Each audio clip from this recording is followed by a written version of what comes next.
Middle East tensions escalate to dangerous levels. Hell is breaking loose in Lebanon. Ukraine's president does a diplomatic dance. We understand that after November we have to decide, and we hope that the strength of the United States will be very strong, and we count on it. And the mayor of the largest city in the United States faces federal corruption charges, accusing him of accepting bribes and illegal campaign contributions from foreign nationals. Join us on The Voice of America as we explore the issues in the news.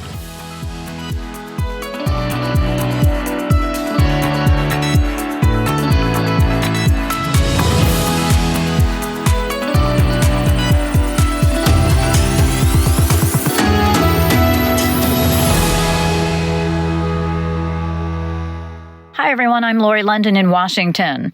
One day after Palestinian President Mahmoud Abbas urged the UN to stop the war in Gaza, Israeli Prime Minister Benjamin Netanyahu addressed critics in a defiant address to world leaders at the UN General Assembly Friday and vowed to continue targeting Iranian-backed Hezbollah militants in Lebanon. I didn't intend to come here this year. My country is at war, fighting for its life.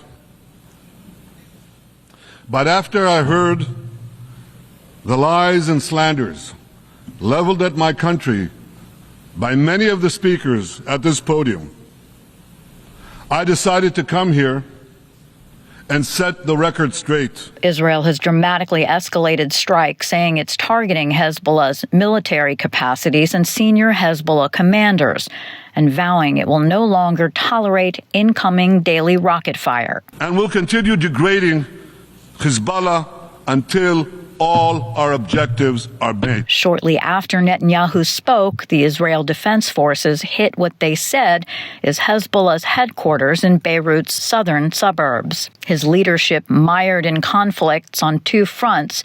Netanyahu's comments dimmed hopes for an internationally backed ceasefire. Linda Gradstein in Jerusalem joins us for some perspective on the timing and motivation of the prime minister's strategy. There's a lot of speculation that maybe nothing is going to happen until both sides see what happens in the November U.S. presidential election. Right. I mean, that's what, some people have said, that Netanyahu is waiting, and that if the former President Trump wins, he will see that as an advantage for Israel and feel that he can, then move ahead. It's certainly a possibility. Look, I think, Netanyahu also has his own political considerations. He is afraid that if there's a ceasefire in Gaza and the war ends, that Israel will go to new elections that he would not win. So he has been kind of delaying any kind of a ceasefire because of that. He doesn't want his coalition to fall apart.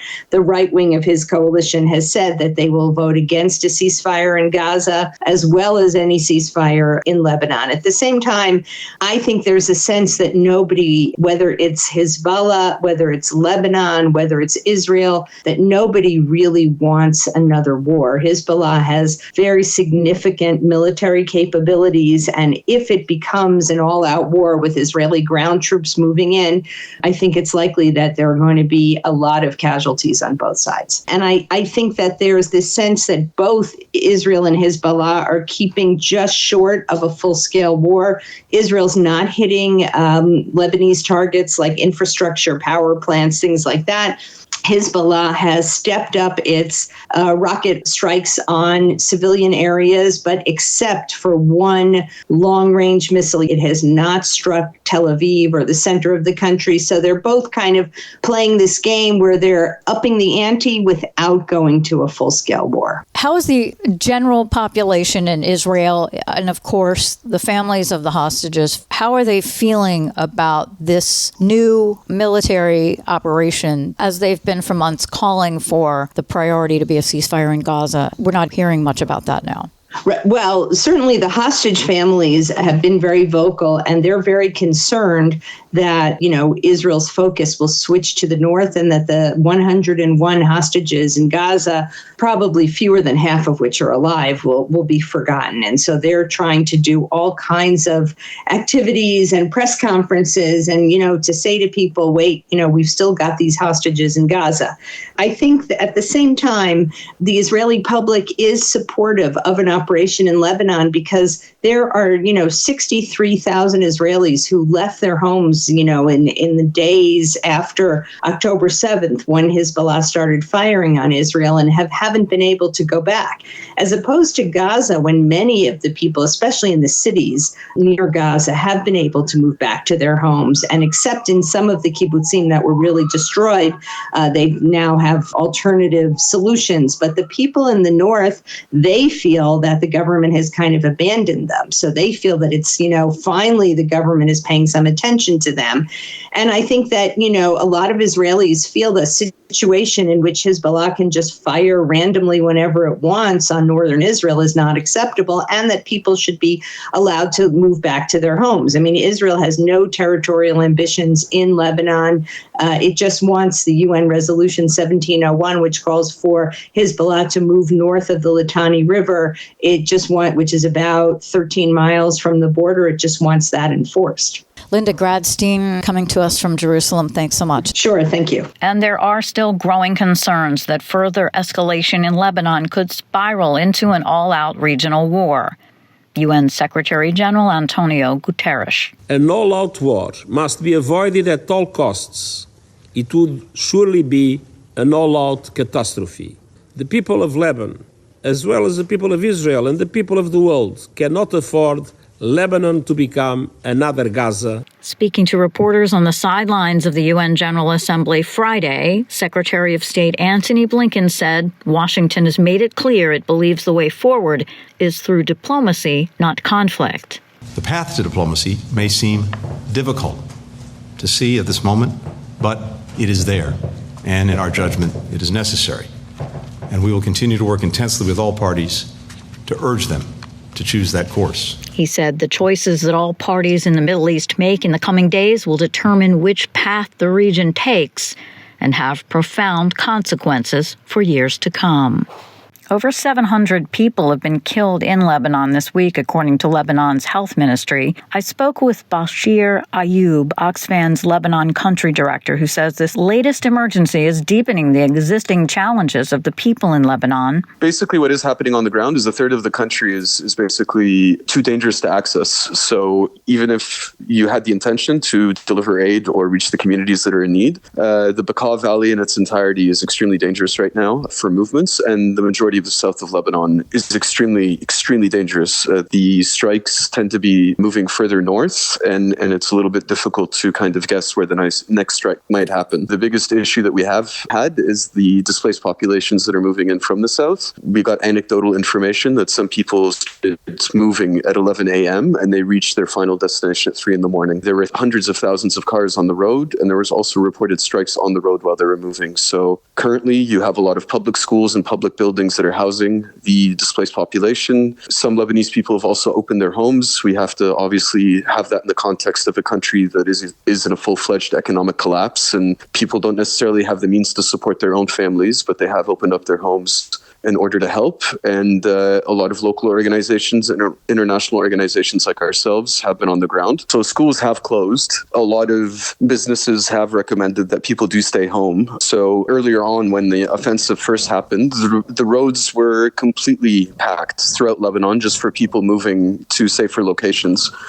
Since then, you have areas that are not directly impacted by sustained attacks. You can kind of see some sense of normalcy, but for areas like large cities in South Lebanon and the Bekaa, they've basically been turned into ghost towns. From what we've been able to see, there is considerable destruction, and both to buildings and roads and basically anything you can imagine that's within the blast radius. How serious of a situation is this becoming for the civilian population? So even if you were to remove all of the other complexities and crises that the country was going through, it's a fairly severe crisis right now. If we're only focusing on the displaced populations and we're not looking looking at the strikes themselves. So the expectation, because the closest reference point we have to what's currently going on is the 2006 war. The estimated number of the displaced population then that moved within 48 hours was close to 950,000. We still haven't received official numbers of how many displaced people have moved from the south in some areas of the Bekaa, but I can easily see those numbers being reached by the end of the week, if not eclipsed. That's on one front. The second part is the casualties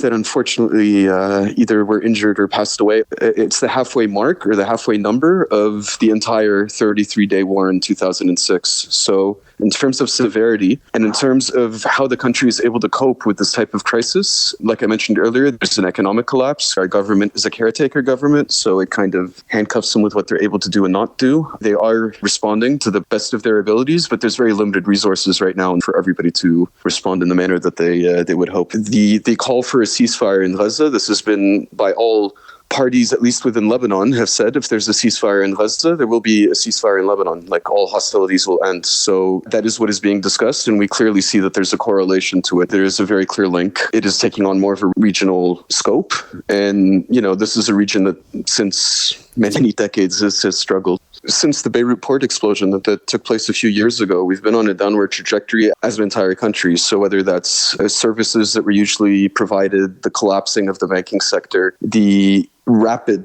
devaluation of the currency and people saw their savings evaporate, that already took its toll on the population. And obviously, because of our history, we know that we live in a fairly volatile region. So there's definitely, we are extremely concerned about being able to provide life-saving interventions for those that are most affected. But I think if you look at the country as a whole, it's taken a massive, massive, massive, massive toll on everyone's mental health and how much they can continue to cope. Lebanon was already in extremely terrible shape, and that's why, as Oxfam, as an organization, we really are pushing for a ceasefire and a cessation of hostilities, because we fully recognize that this isn't a country that can continue to cope with multiple crises. They're now only being separated by a few months. They're no longer, once every decade you'll have an event. For the past 3-4 years, it's been unrelenting crisis after crisis in Lebanon, and it's definitely taken its toll on the population. And if we're in a prolonged war, you can only imagine the impact that'll have on Lebanon as a country. Oxfam Lebanon Country Director Bashir Ayoub, thank you so much for being with us.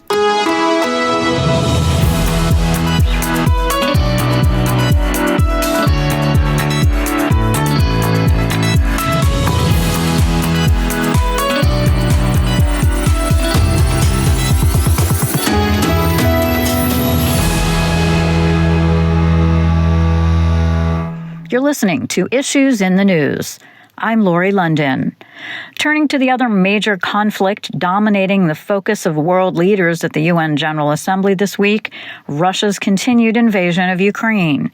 Former President Donald Trump met Friday with Ukrainian President Volodymyr Zelenskyy in New York, where Trump repeated his claims that he would be able to end the war in Ukraine by making a deal with Russia. White House Bureau Chief Patsy Widakuswara has this report. Emergency crews were still cleaning up after an overnight Russian attack in Zaporizhia, Ukraine, when Ukrainian President Volodymyr Zelenskyy met with former President Donald Trump in New York Friday. In response to VOA's question, Trump repeated his claim he will quickly end the war in Ukraine if elected. We have a very good relationship, and I also have a very good relationship, as you know, with President Putin. And I think if we win, I think we're going to get it resolved very quickly. Zelenskyy admitted he cannot win against Russia before the U.S. presidential election in November. We understand that after November, we have to decide, and we hope that the strength of the United States will be very strong, and we count on it. That's why I decided to meet with both candidates with all honor to them. Zelenskyy met with Vice President Kamala Harris, the Democratic presidential nominee, in Washington Thursday. Unlike Trump, who is pushing for Kyiv to strike a deal with Moscow, she underscored that it is up to Ukraine to decide how the war will end. I will continue to stand with Ukraine, and I will work to ensure Ukraine prevails in this war. Without mentioning names, Harris criticized Trump, who often boasts of his relations with Putin, by saying that calls for Ukraine to end the war by ceding territory to Russia were, quote, dangerous and unacceptable. Tensions have been brewing between Trump and Zelenskyy after the Ukrainian president recently rebuked Trump's claims he can quickly end the war. the president of Ukraine is in our country, and he's making little nasty aspersions toward your favorite president, me.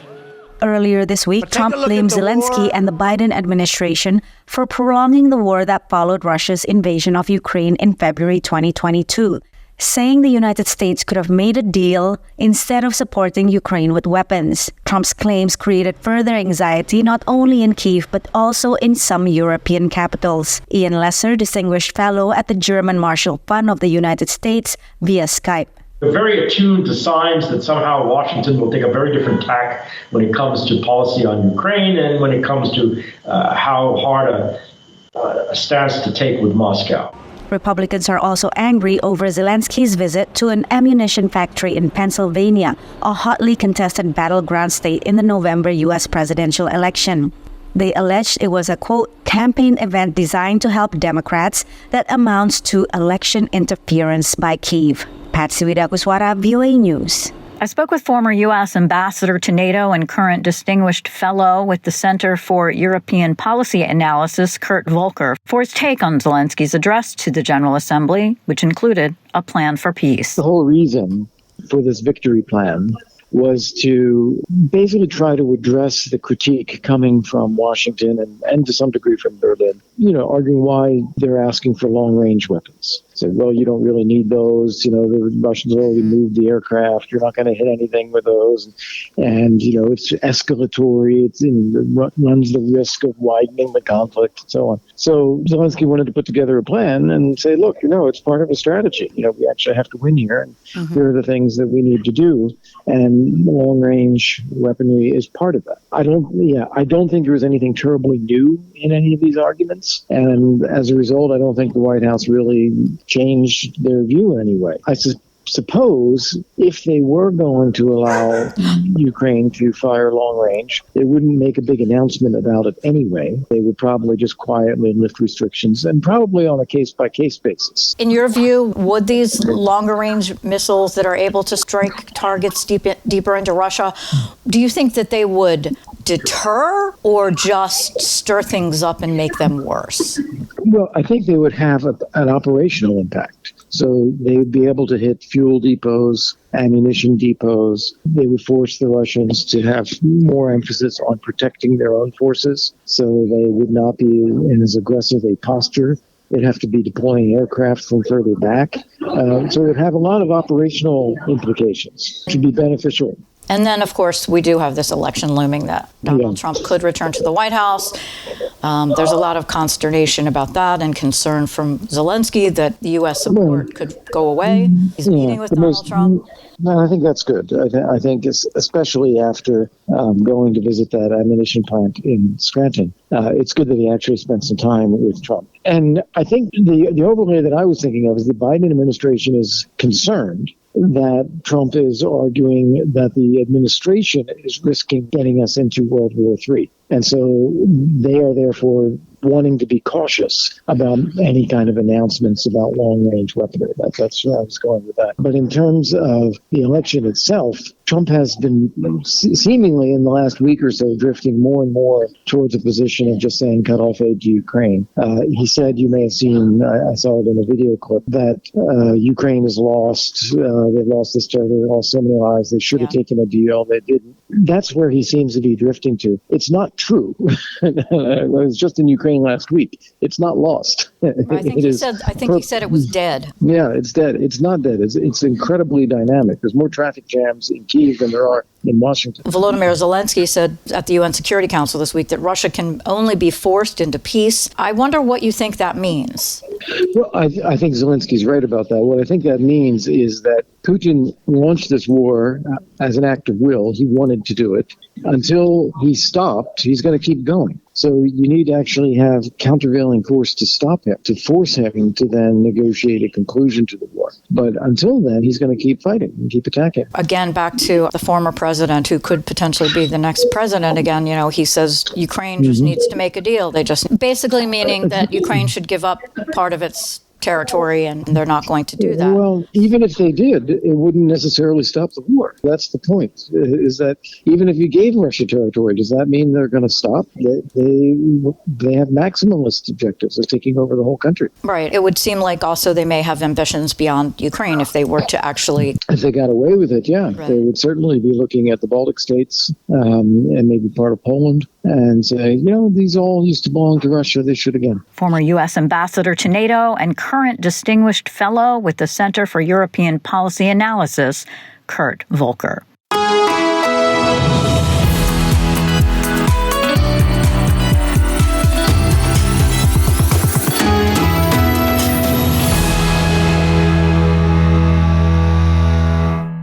And finally, political turmoil as the leader of the largest city in the United States faces federal corruption charges. Aaron Rainin has the story from the Big Apple. In a stunning development, New York City Mayor Eric Adams has been indicted on multiple charges, including campaign finance violations, bribery, and conspiracy, sending shockwaves through the city and the political landscape nationally. Damian Williams is United States Attorney for the Southern District of New York. Today we are announcing campaign finance, bribery, and conspiracy charges against Eric Adams, the mayor of New York City. Mayor Adams engaged in a long-running conspiracy in which he solicited and knowingly accepted illegal campaign contributions from foreign donors and corporations. Prosecutors argue that the mayor received money from a Turkish government official and Turkish businessmen who are attempting to buy influence. Damian Williams again. We also allege that the mayor sought and accepted well over $100,000 in luxury travel benefits from some of the same foreign actors who arranged many of the illegal campaign contributions. Mayor Adams refutes these charges. This did not surprise us that we reached this day. And I ask New Yorkers to wait to hear our defense before making any judgments. Based on what I read, it's clear that if there's campaign violations, I know I don't violate the campaign. That's right. If it's foreign donors, I know I don't take money from foreign donors. Adams insisted that his day-to-day responsibilities as mayor will remain unchanged. From here, my attorneys will take care of the case so I can take care of the city. My day-to-day will not change. I will continue to do the job for 8.3 million New Yorkers that I was elected to do. New Yorkers responded to the news with a range of opinions. I think it's terrible. I think the city deserves much better, and they all have to go, the whole Adams crew. I don't think taking campaign funds, if he did, sure, he should get in trouble, but I'm not convinced this means he needs to step down. Former federal prosecutor Nima Rahmani says these charges are historic. This is a historic indictment. The first time a sitting mayor has been charged in the city of New York. And this is something that the feds don't take lightly. You can't get approval to charge an elected official until you go all the way up the ranks of the Department of Justice. Rahmani also notes that the charges could result in a lengthy prison sentence. Adams is looking up to 45 years in federal prison, the most serious counts of which are the wire fraud, which carry a 20-year max. And because of the amount of the fraud, which is millions of dollars, under the guidelines, he's looking at years in prison, even if he doesn't get the max. As Mayor Adams continues to serve, the political and legal drama is likely to escalate, with many waiting to see how the defense will unfold and what effect this case will have on the future of New York City governance. Aaron Rainin, VOA News, New York City. And that's all the time we have this week. On behalf of all of us here at VOA, thank you so much for listening. For more news throughout the week, listen to International Edition Monday through Friday, or visit us anytime at voanews.com. Join us next week for more issues in the news. Until then, I'm Lori London.